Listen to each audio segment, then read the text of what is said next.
Welcome back to Press Review. Let's start by taking a look at today's front pages in the Middle East.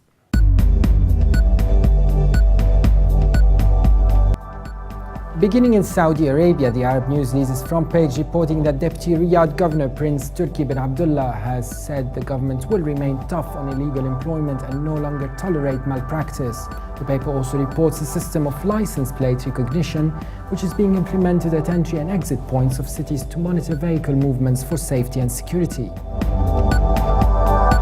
The UAE's Gulf News leads front page reporting that India's 9th-phase general election kicks off today with balloting starting from states in the northeast. The paper also reports that UAE authorities are questioning an Iranian athlete in connection with the kidnap of a British-Iranian businessman last year.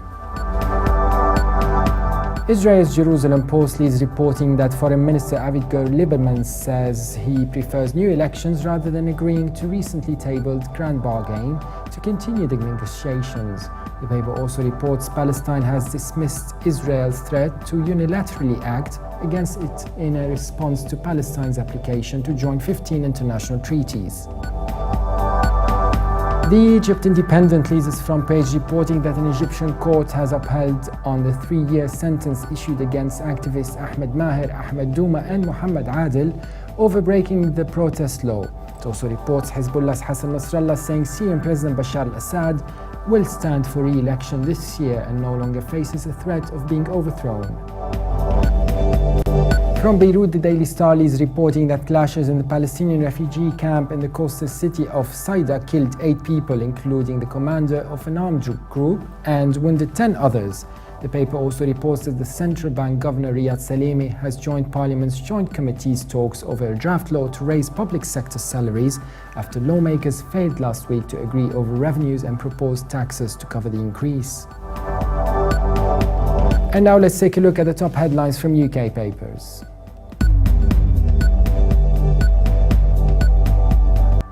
The Telegraph leads its Middle East section reporting that Palestinian sources saying that the last-ditch talks between Israeli and Palestinian negotiators on salvaging a teetering US-brokered peace process ended without a breakthrough on Sunday.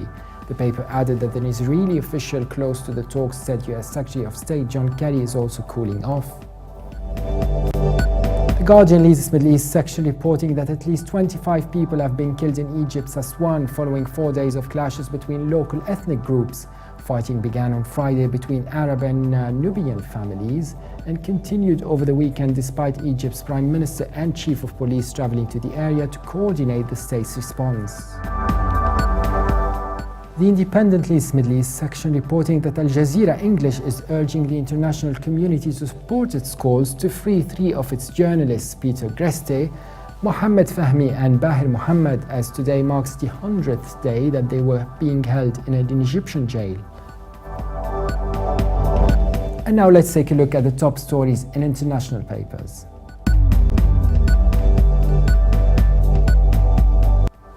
China's Global Times East Middle East section reporting that Jordanian Foreign Minister Nasser Jauda has reaffirmed Jordan's commitment to realizing the two-state solution that leads to the establishment of an independent Palestinian state. And the Los Angeles Times East Middle East section reporting that Secretary of State John Kerry has signaled that he may scale back his intense effort to broker an Israeli-Palestinian peace in view of the two sides' unhelpful actions in recent days. With the parties at an impasse, Kerry said it was reality check time because there are limits to the amount of time and effort that the United States can spend if the parties themselves are unwilling to take constructive steps in order to be able to move forward.